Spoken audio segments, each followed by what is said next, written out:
Hi, so today we're going to be talking about colonialism and post colonialism, mostly colonialism. And we're going to start looking at it from a more global perspective, so not just France, but other nations.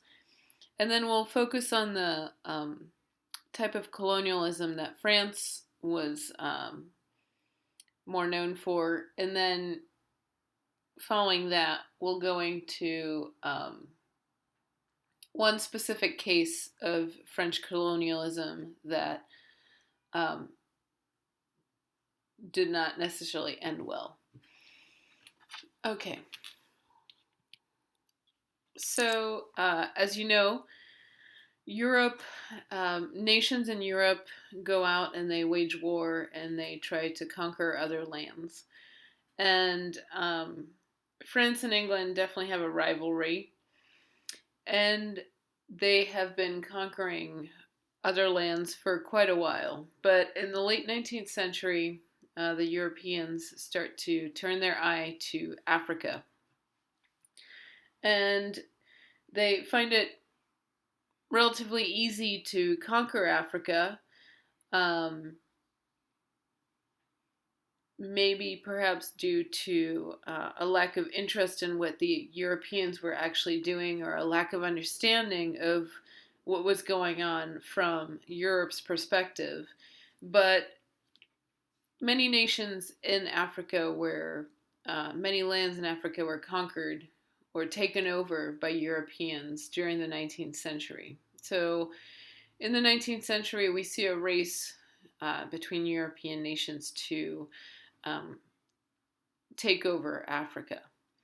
Now, one of the things that happens is that the Europeans have absolutely no regard as to tribal affiliation or frontiers that have already been drawn up. They draw up their own frontiers. One of these instances that you can see is in Senegal, where most of the land was taken up by France, but the land surrounding the river was taken up by England, which made it kind of an awkward passageway for the French, and it had nothing to do with whatever tribal affiliations native people had. So the frontier lines are completely randomly drawn. And most of Europe participates in this effort to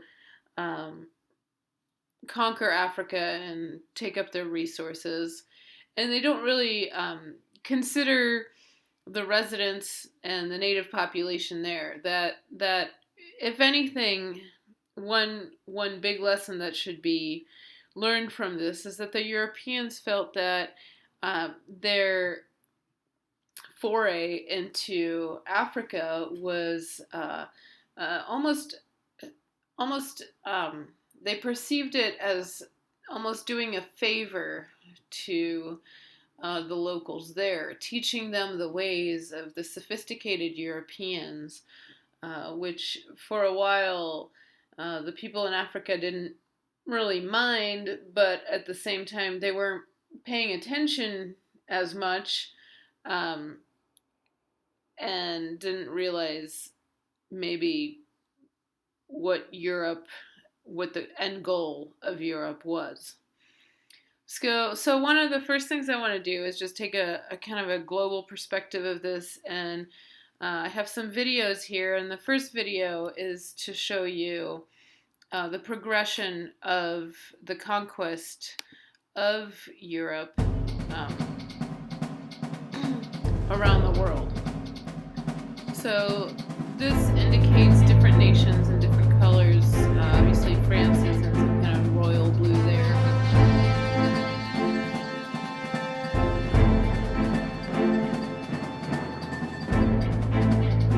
And you can see there the Louisiana taken over and parts of Canada taken over, which is why French is so prevalent in those areas,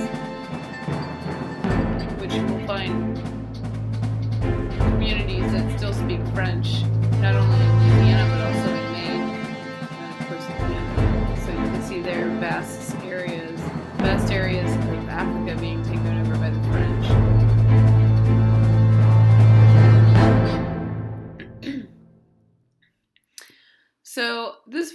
So as a quick video, it just shows you how much of the world Europe um, set forth and kind of invaded on their own as they felt they had the right to do. Um, the next video I'm going to show you is a different representation of uh, colonization and invasion of other areas. So it starts around 1800, but it gives you an idea of the scope of territory that different nations in Europe had. So the British Empire is the most prominent empire as far as colonization goes, but France comes in second. So let's take a look at this representation of power and colonization efforts. So as you can see here, France is in blue.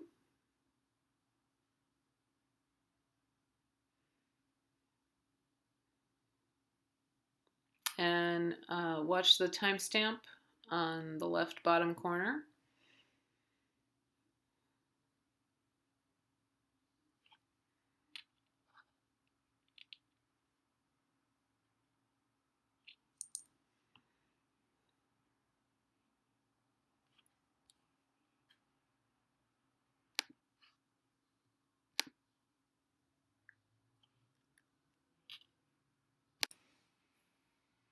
Well, I apologize. I've had to restart the video due to some malware trying to creep up into my computer.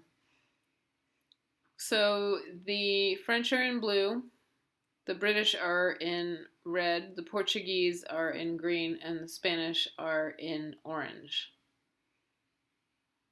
And so we can see the competition between the four nations and the kind of play of power, the game that they're playing amongst themselves.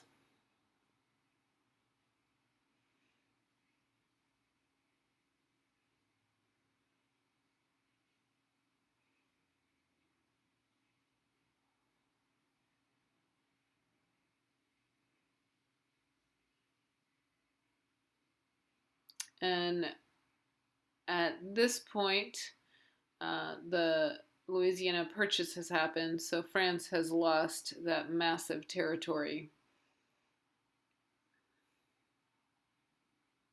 And the British are gaining quite a bit.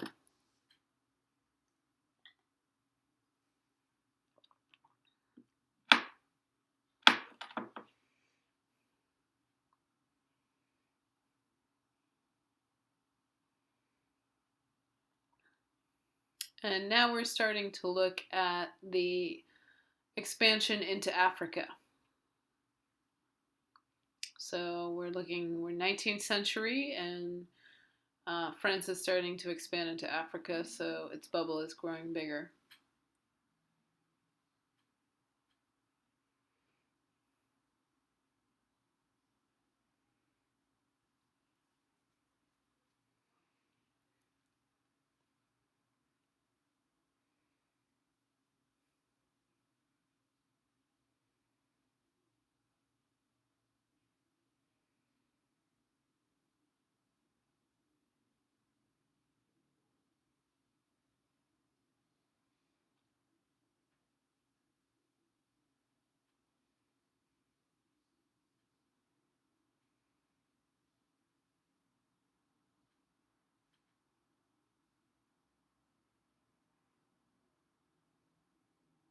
So at this point, France and England are about the same.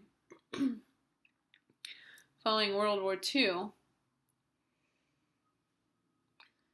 And this is something that we'll talk about later on in the presentation, what was going on there, and especially here.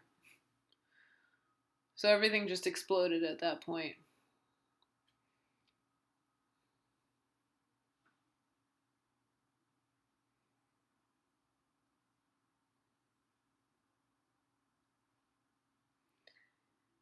And in some ways, um, you shouldn't necessarily be fooled by this graphic because um, the British Empire and the French Empire are still fairly vast. They still have uh, things that are not called colonies nowadays and that function independently from the governments of England. But the Queen of England is still responsible for Canada. The Queen of England is still responsible for Australia. Um, France still has large holdings around the world. Tahiti is a French holding. There are Caribbean islands that are French holdings, Haiti. Um, these are still part, in some ways, of uh, France, but the nomenclature has changed where they are no longer colonies and they can decide things on their own, but do have the rights of French citizens. Sorry for my hoarse voice. Okay, so let's talk a little bit about colonialism. And here you have this picture there where there's a representation of the world, and on the left you have England, and on the right you have France, and they're just dividing it up between each other, deciding which part belongs to whom. So colonialism consisted of nations going into other areas that might not necessarily have considered themselves nations, but just going in there and without much resistance, really settling into the area, much like you would think of the British settling into what we now know as the United States. The Native Americans welcomed them and did not have a problem really necessarily sharing the land until hostility was shown, until bad intentions were shown. So the same goes for Africa, where they weren't necessarily met with resistance, perhaps because they didn't understand the intentions of the Europeans. So the Europeans went into Africa, and um, the Europeans felt that they were somewhat superior beings, and that they were doing these poor natives a favor, much like the Native Americans. The Europeans came in and thought, well, we're showing them the ways of sophistication. We're showing them modern equipment. We're showing them clothes. We're showing them how to be a proper human being. So this was the mindset of the European coming into this new territory, was that they were coming in and sharing their worldviews, which were clearly better. So when you have a situation where one party feels that their philosophies and their ways are better, that automatically means that they feel that the other population's ways are not as good, are worse. So it leads to this hierarchy, which means that the Europeans felt superior to the natives and that they were teaching them somewhat in a condescending way. And this leads to the view that the people who have been inhabiting these lands are inferior and are in some way not as advanced as this new population coming in and showing them such wonderful things. So it leads to the degradation of the value of human life, and it leads to seeing them more. I mean, I hate to use the term, but it was used at the time, more as animals and lesser beings than they were. And the other thing that they did is that they felt that, well, we can teach them. We can teach them how to be more like us. And it should be understood that they never felt like they could be fully like them. They felt that they could teach them to maybe think that they could reach their level. So they imposed their ways on the colonies, and they felt that they were justified in doing so because they were bringing them so many great things, such as hospitals and veterinarians and education and new ways to do agriculture, but it was all with condescension in a way. So they felt justified and they felt that they were doing something good, but really it was not necessarily with the best intentions. So another thing that they did, which was very calculated, was that they made, once they had colonized these areas, they thought that it would be a good idea to involve the natives into the system of government. So to give them artificial power and to make them feel as though they were, give them the same sense that they had, that they were somehow better than others, and impose this artificial hierarchy onto them so that there were the colonizers, and second, the collaborators with the colonizers, and third, those colonized. So it created this artificial hierarchy that could impose its will onto the people and have the people enforce the will. And another thing that they did was to tax the natives, to have a system where, since they were imposing the European system and they felt that they were doing a favor to these areas by providing them with new hospitals and new ways of doing agriculture and infrastructure. Well, who's going to pay for that? And let's not forget the model of European expansion is to invade and tax. So they're using the old European model of invasion and taxation, but they are adding this twist to it that is this which you could compare them to the Romans.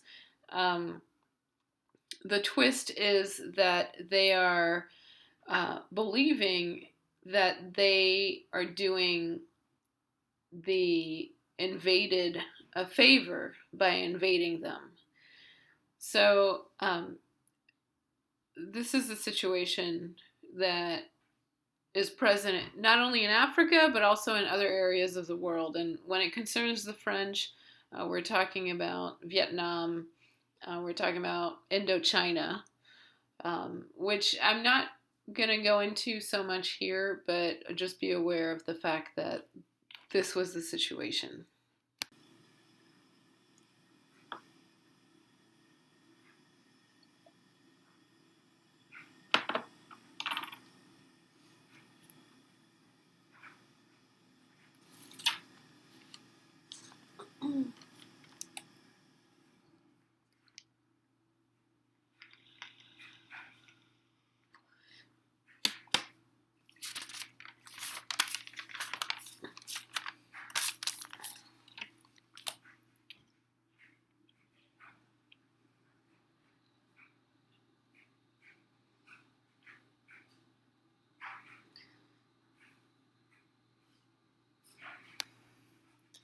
So in this next slide, you have representation of the different countries that colonized Africa.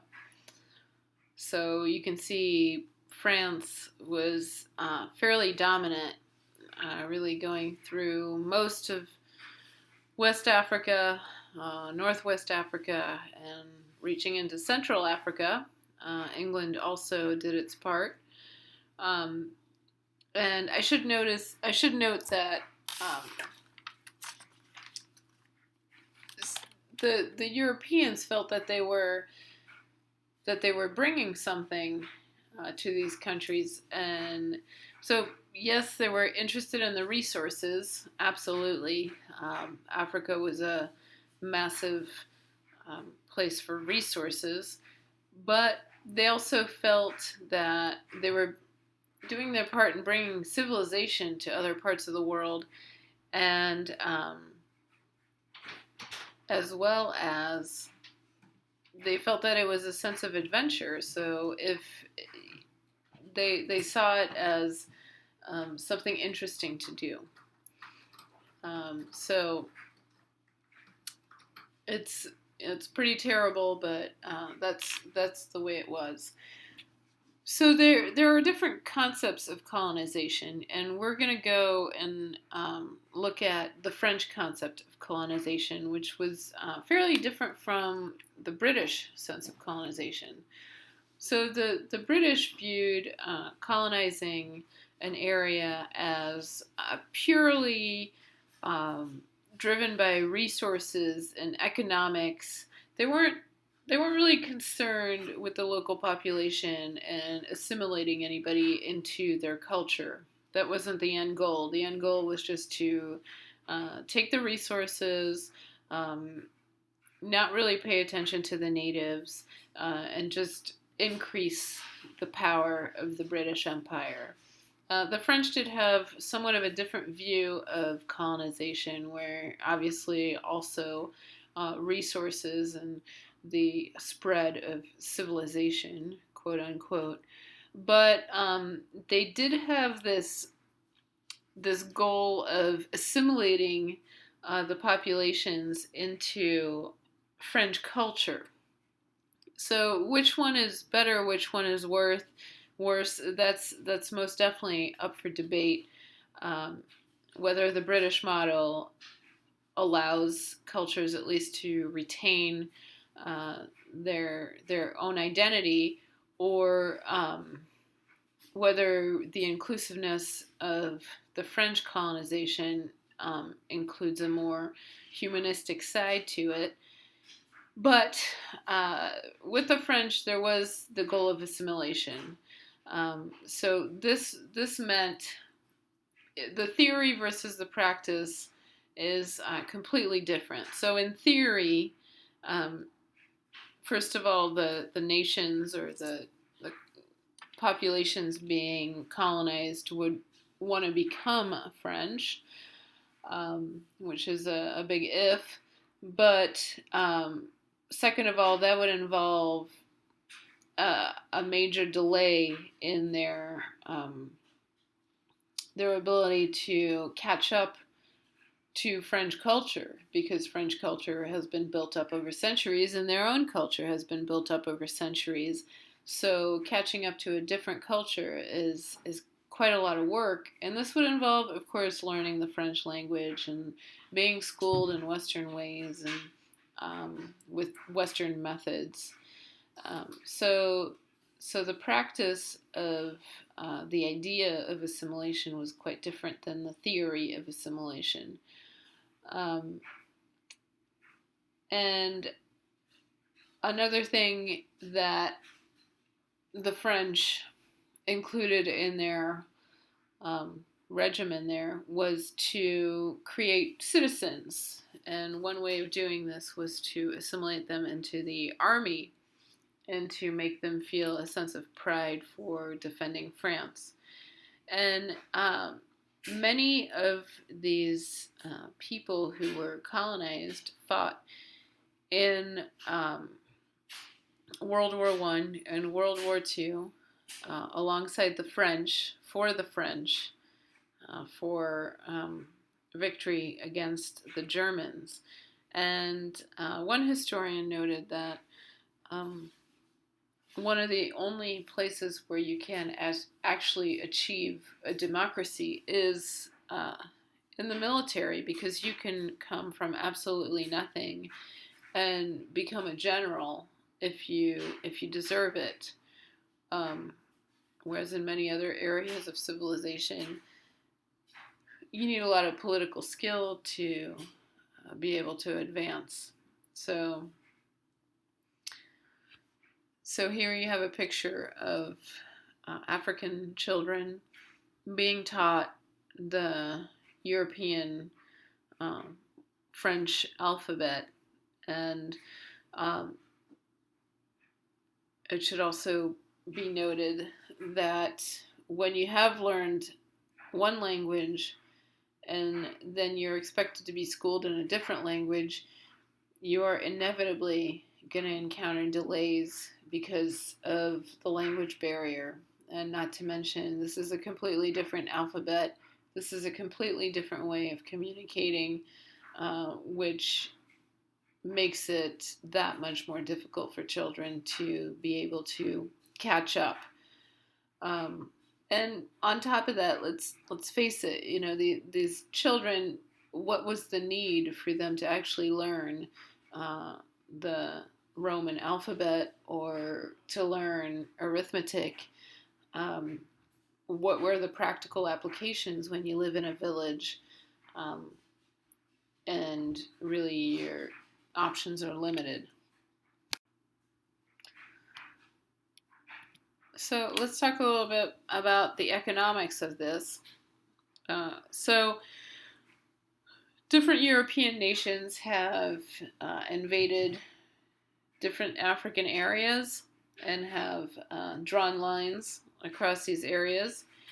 And one of the ways they drew lines was by what areas could provide which resources.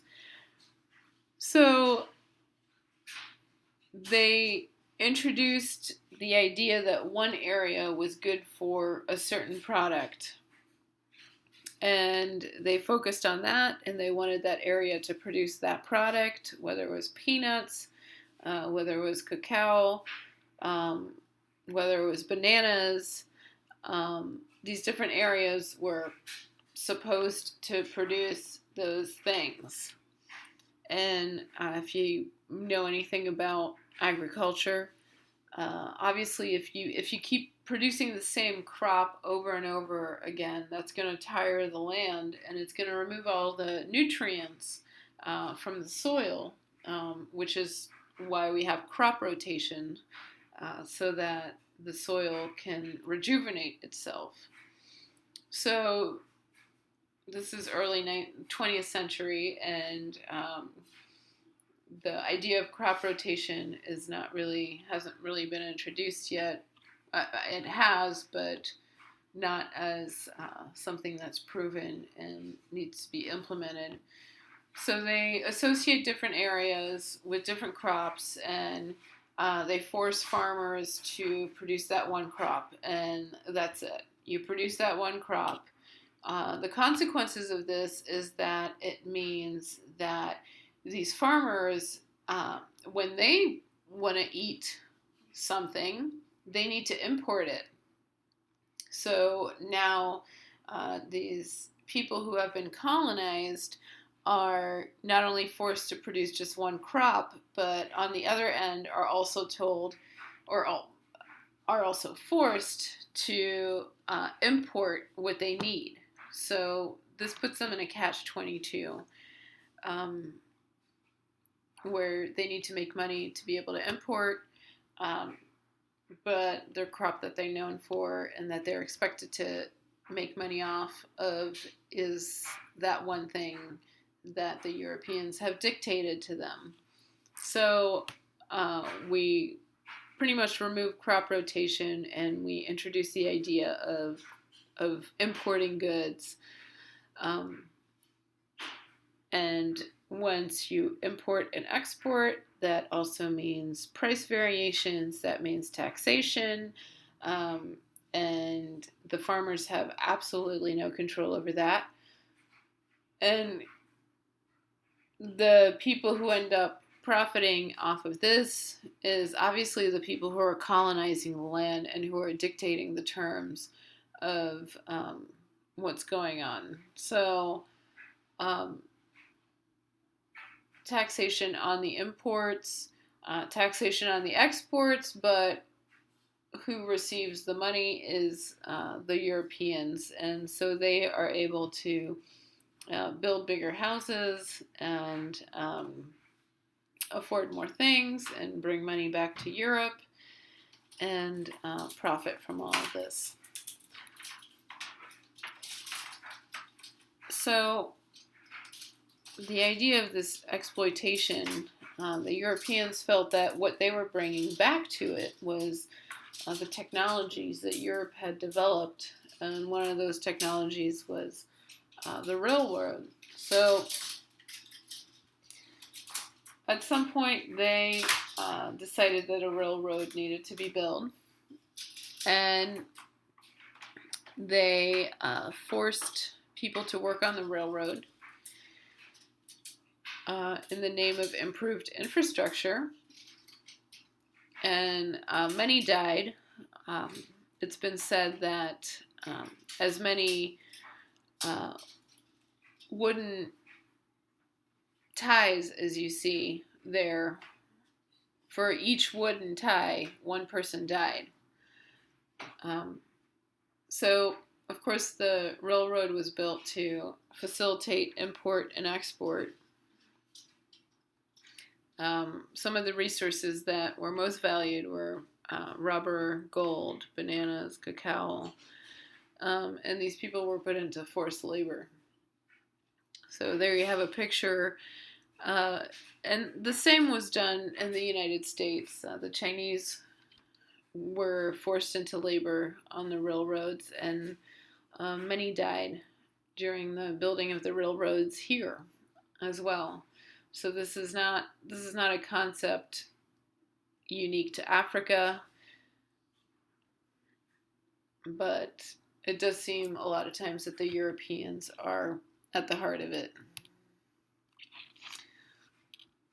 So here we have a quick video of the French Empire versus what you saw earlier, which was the European Empire, but this gives you a clear idea of just what France has done. And there you see reaching into Asia.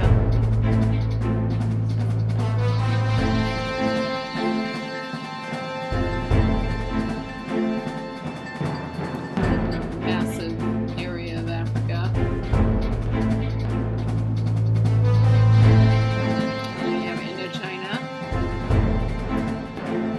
Madagascar there at the bottom. And you pretty much have everything disappearing except French Guiana. So, like I said before, it's not that France still has territories, but those territories are afforded many more rights than they used to be.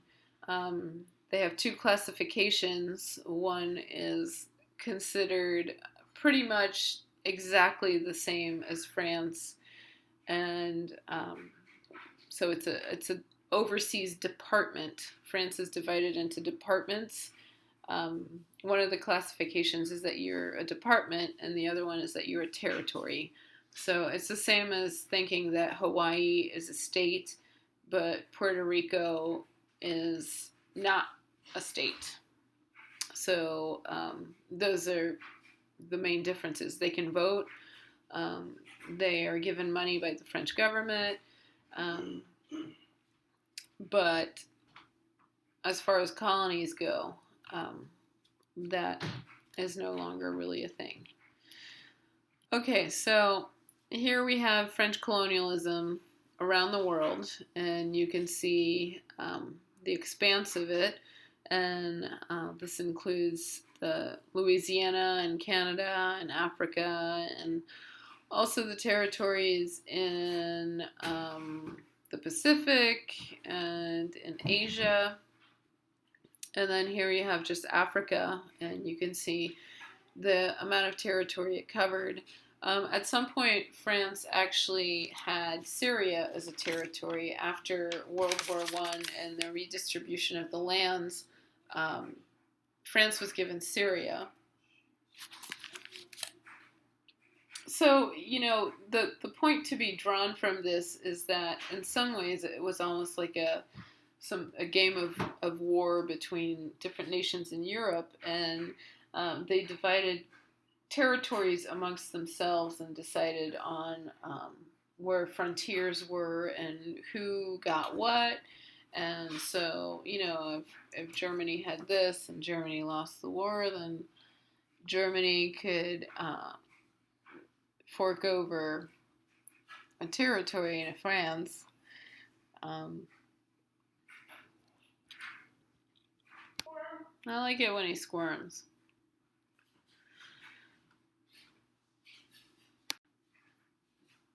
So you can see the large area that France took over. And one of the things that we're going to talk about next is one of the colonies was Algeria. So some of these colonies were mostly for profit and for adventure and exotic animals and hunting and these types of things. But some of these other colonies were more for vacationing and for fun, and they were considered a France abroad. So here you have some postcards from the French, and you can see how enjoyable it appears for French nationals. So they can relax in the hammock while they're being fed by a native. They can take a ride on a camel, and everybody's wearing civilized clothes. And then you have that postcard that talks about all the different things you can do there. Hospital, school, basically engineer, material, agriculture. So come along. Come to these colonies and help us out, because we're creating a whole new world. So one of the things that we're going to talk about here is Algeria. Algeria is a special case for France. So here you have an idea of where Algeria is. So if you look at the map there, you can see the large blue area. Algeria is in the northwest, sort of. It's pretty much right under Spain. You can see it there on the world map, and you can see Europe. It's a very large country. When you compare it to the size of France, it's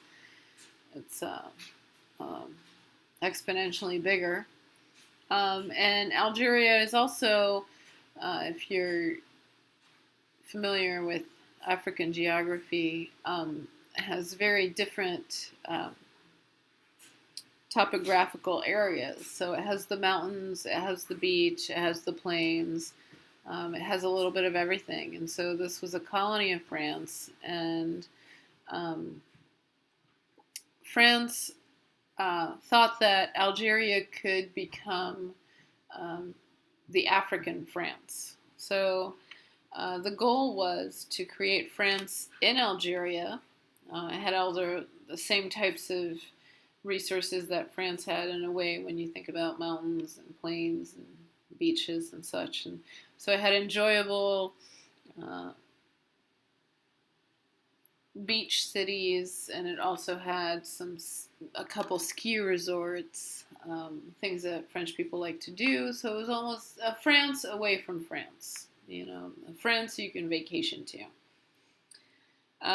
So a lot of Europeans immigrated to Algeria over time. So Algeria was conquered in the 19th century, and the French people there um, took over the land and took over the better resources and left the Algerians to their ways. And so this created somewhat of a hierarchy where the European nationals coming into Algeria were more of what you would call the bourgeois class, the upper middle class, and um, then the people who had been living in Algeria, the Algerians, became the merchants and the farmers um, and also some of the police for the French.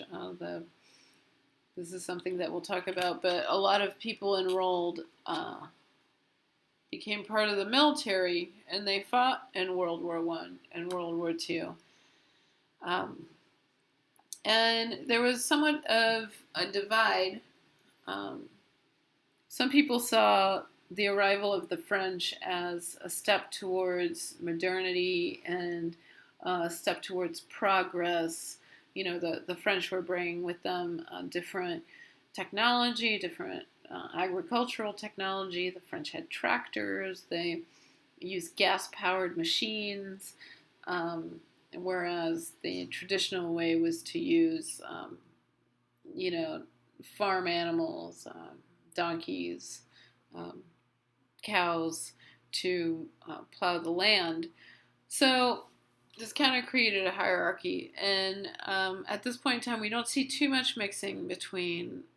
There's not much mixing between the natives and the French, but one thing that the French do want to bring, since the French are thinking that this is France and Algeria, they do bring their educational system with them, and so Algerian children are going to school and learning French. Some people are happy about it, some people are not happy about it because they want them to stick to their traditional ways and learn Arabic. But what this ends up doing is creating a dichotomy between the French and the Algerian, where the French are taking control of all the best lands, they have the best resources, they drive cars, they have tractors, and they kind of act as though they're superior to the Algerians whose land they've invaded. So the French act as first-class citizens doing a favor to the Algerians by being there, and they want assimilation, or so they claim. They want the Algerians to become French. Now, in my opinion, I don't think they would have ever thought of the Algerians as French, but they claim to want assimilation, or they claim to want the Algerians to be as educated and to receive the benefits that there are to being a French citizen. So, we can kind of witness a difference between the theory and the practice again. So the objective is to create France and Algeria, to bring the Algerians to French citizenship, but at the same time, the ideology is that these people are not as advanced as the French, and that the French are doing a favor to these people. So how can they be equal to the French when the notion is that the French are doing them a favor by being there? So, you have to think about the Algerians and the way that they felt. All of a sudden, the French flag is being waved everywhere, and your children are being taught in French, and you notice a greater deal of disparity between the French nationals and yourself. So they are driving cars, they're having fun, they're enjoying the beach, they're living their life, and it seems as though everything is roses for the French. And the Algerians are, at the same time, they're not profiting from the French. They don't live in the big houses. They don't have the vast amounts of lands that the French have. They seem to be getting the raw end of the deal.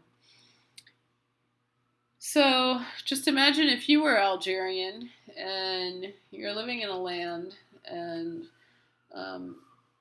this other nation comes in, kind of imposes their way, saying, "You're welcome. You know, we're gonna make you better." But you, after years, you see that your situation's not really getting any better. That they're superficially helping you with things that are not exactly practical, and your flag is gone. You now notice another flag is in place of your flag, and so this creates kind of a growing feeling of discontent among the Algerians, who feel that not that I don't know if they expected to be given anything by the French, but they realize that these were false promises. So this creates kind of like some animosity between Algerians and French nationals. And I should mention that there's another interesting dynamic, because those who immigrated from Europe to Algeria, in French they're called pieds noirs, which means black feet, called black feet because they would wear sandals and their feet would get dusty and would turn dark.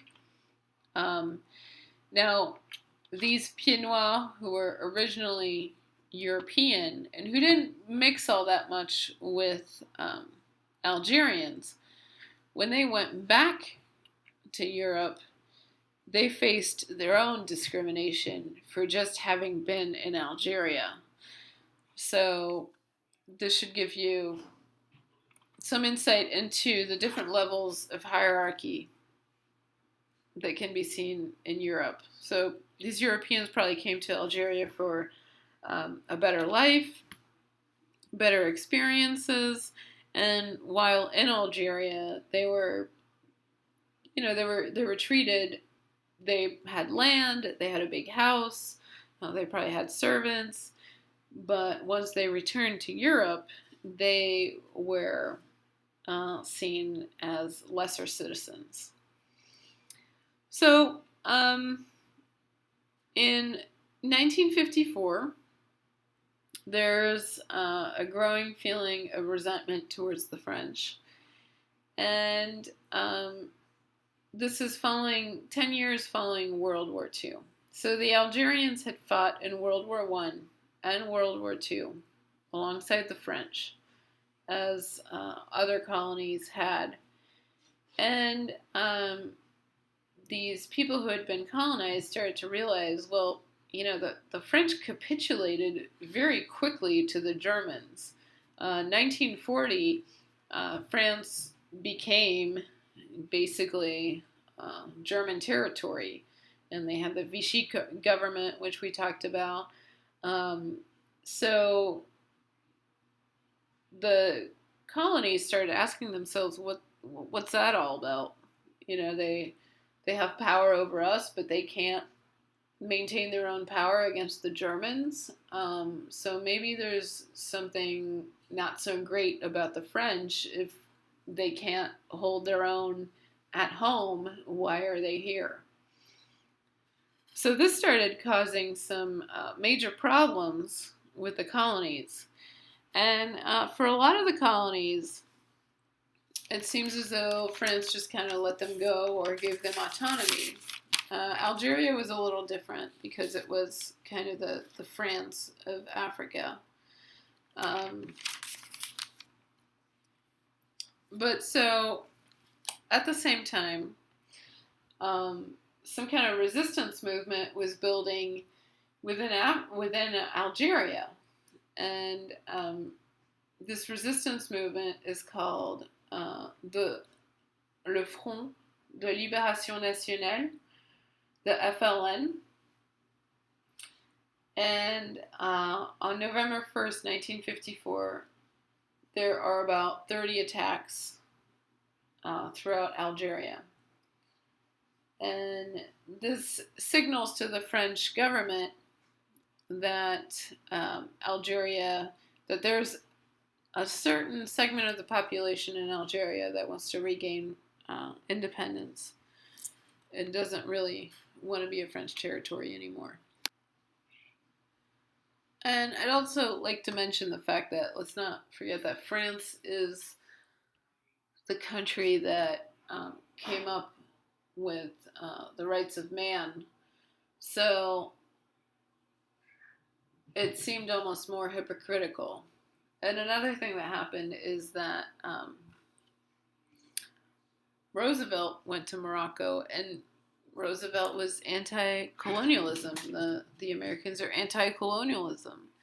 And even Charles de Gaulle, was not pro-colonialism.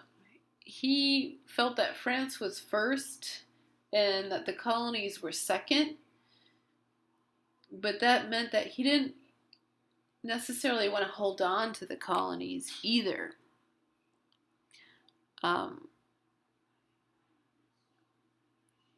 So he wasn't necessarily attached to the colonies and keeping the colonies.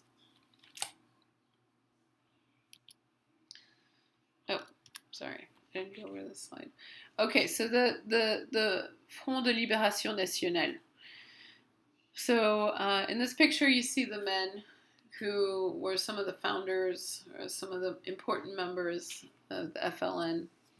And the origins were in World War I and World War II because they fought alongside the French. And, you know, if you're willing to give your life up for another nation, should you not be granted some courtesy? Should you not be recognized? Should there not be some kind of special status, especially when France had claimed that Algeria was the African France?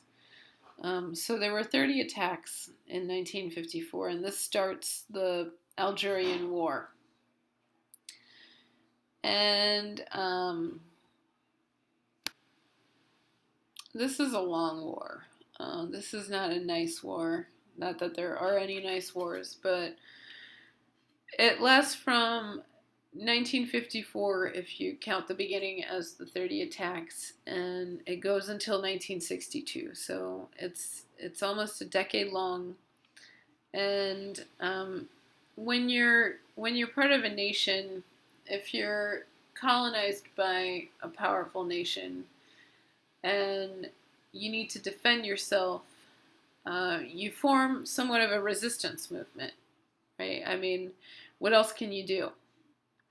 So they constituted somewhat of a resistance movement, and they adopted guerrilla warfare tactics. So now we have this violent FLN, and which is going to become increasingly violent versus the French. But on the other side, we also have Algerians who do welcome the French. So the FLN is going to find opposition from not only the French, but also from the Algerians. So in 1958, de Gaulle visits Algeria, and he says, I hear you, you know. And so what de Gaulle does is he says, okay, well, you can determine your own fate. Okay, so you can vote, and your vote is worth as much as a French national in Algeria. Now, there are way more Algerians than there are French nationals in Algeria. So, what this does, and women were able to vote in this election, but what this does is that now the Pieds Noirs, the Blackfeet, the French people who emigrated to Algeria, now they are in the minority. And they are facing increasing opposition from the Algerians. The FLN continues to gain strength. And what happens is that the Algerians vote for independence. So, after a long fought war and thousands of deaths and horrible tactics of torture and rape and executions on both sides, on the FLN and the French side, in March of 1962, they reach an agreement, and Algeria gains its independence. So at this point, what happens is the agreements were called the Evian Accords, just like the water. And the Europeans left Algeria. It was a strong feeling of nationalism, and the Algerians did not want the French in their country. So the Algerians finally gained their independence in July of 1962. And the French, who are no longer French because they have been in Algeria for so long, have to leave, and they leave in massive numbers, and they go back to France. And this is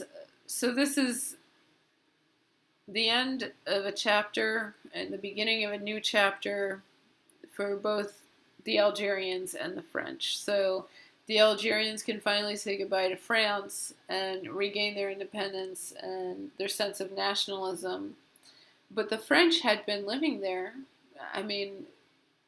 for decades.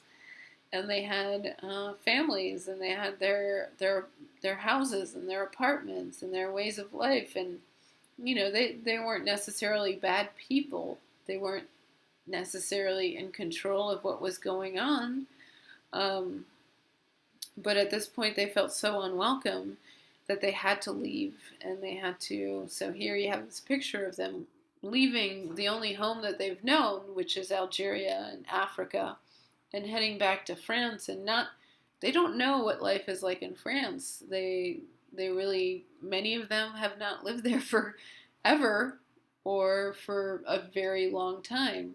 So this is a big question for them. And they return to France, and they are not welcomed as equal citizens. And we are now entering the realm of fairly recent history. And these people who came back from Algeria, who immigrated into Algeria as Europeans, it's basically like they left as Africans. So they were welcomed, they were taken into Europe not as equal Europeans, but as Europeans who had somehow become African, or a hybrid, but which involved not just European ancestry. So they had to take all their belongings and leave very quickly and start a new life in France, which was not an easy thing to do, and still has repercussions today, where these problems that you hear about in France, some of them stem from this situation. And as you can imagine, a lot of problems that we have today, when you think about it, stem from um, the repartition of territories without knowing anything about them and deciding who they belong to, and then switching them, giving them to other nations, and it's very destabilizing. So I'll leave you with that thought that uh, some of the issues that many of the issues that we're dealing with today have their roots in this European colonialism, which really derailed the train. So, next time we will talk about something a little bit more positive as far as um, concerns the French people, as we enter into the 1960s and the 1970s, which were a time of growth for the French. So, thank you. Goodbye.